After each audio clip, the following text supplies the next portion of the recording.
Assalamualaikum warahmatullahi wabarakatuh. Perkenalkan, nama saya Desilawati, NPM 24412010 dari Prodi Akuntansi kelas AKT 24A. Hari ini saya akan membahas sebuah film keluarga yang sangat emosional dan menyentuh hati, yaitu Bila Esok Ibu Tiada.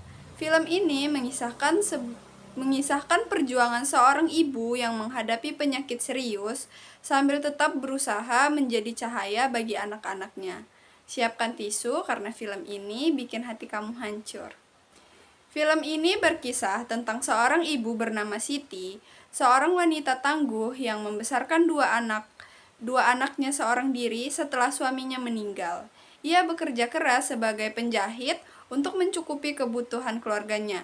Namun, kebahagiaan mereka perlahan berubah ketika Siti didiagnosis menderita penyakit serius. Ia memilih untuk menyembunyikan kondisinya dari anak-anaknya agar mereka tidak khawatir.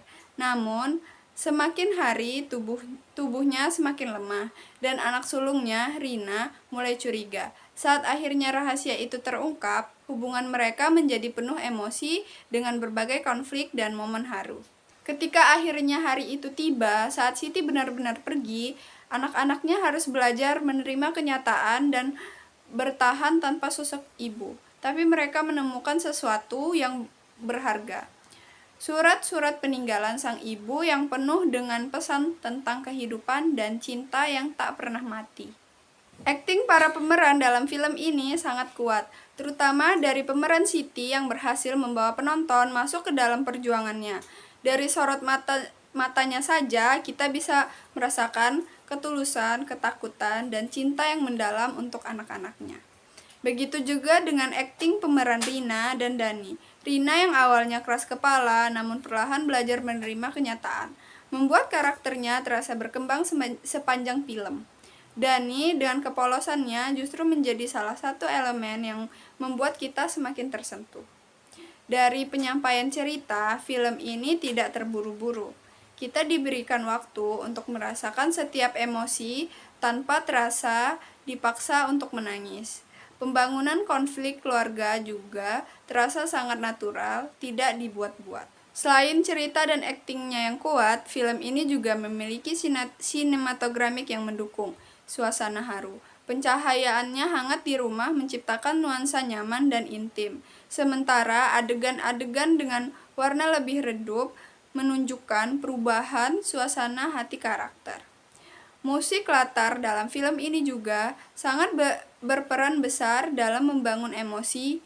Nada piano yang lembut serta lagu latar yang digunakan di beberapa momen kunci benar-benar menambah kekuatan cerita. Setiap film tentu memiliki kelebihan dan kekurangan. Berikut beberapa poin yang perlu diperhatikan. Kelebihan dalam film ini yang pertama, cerita yang emosional dan menyentuh hati, akting kuat dari pemeran utama, sinematografik dan musik yang mendukung suasana haru, pesan moral yang mendalam tentang keluarga dan kehilangan. Kekurangan pada film ini yang pertama, beberapa adegan terasa agak lambat bagi sebagian penonton. Beberapa bagian terasa terlalu sentimental dan melodramatis. Tidak semua konflik terselesaikan dengan sempurna. Jadi, apakah Bila Esok Ibu Tiada layak ditonton? Jawabannya layak.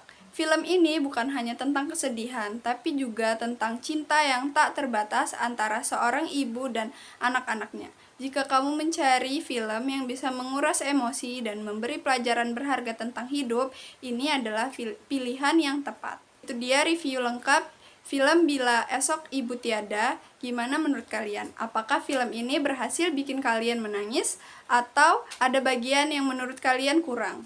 Tulis pendapat kalian di kolom komentar ya. Sekian video penjelasan resensi dari saya. Bila ada salah, saya mohon maaf. Saya akhiri. Wassalamualaikum warahmatullahi wabarakatuh.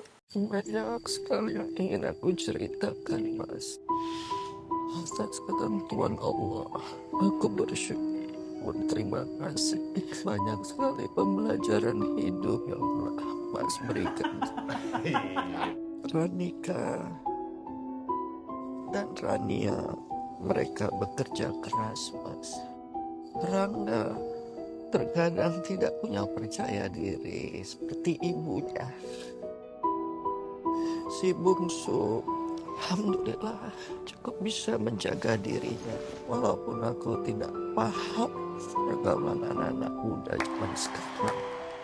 Nih, kamu tuh kemana aja sih Mbak teleponin dari tadi, kenapa nggak diangkat-angkat? Mas kamu nggak tahu kemana, Mbak kamu juga nggak tahu kemana.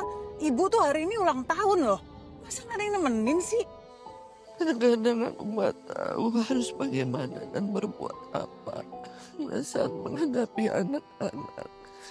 Terutama ketika mereka lagi bertengkar. Tapi kan kita nggak tahu orangnya kayak gimana, bisa langsung percaya apa nggak bisa langsung gitu. Iya, 2 minggu, sebulan lo ngarepin gue berhenti kerja. Sekalian aja kamu aja yang ngurusin. Aku juga nggak masalah kok Mbak. Aku emang gini, Mbak ini emang pikir selama ini aku tuh nggak pernah kooperatif ya. Mbak, biasanya kamu tahu semuanya. Gue udah bilang gue nggak tahu, ya gue nggak tahu Rangga. Mau sampai kapan kalian bertengkar? Tapi aku selalu ingat, selalu mengatakan, jangan batasi keikhlasan dan kesabaranmu. Jagalah dan jalanilah kehidupanmu dengan ikhlas dan sabar yang tanpa batas. Tidur yang nyenyak ya suamiku.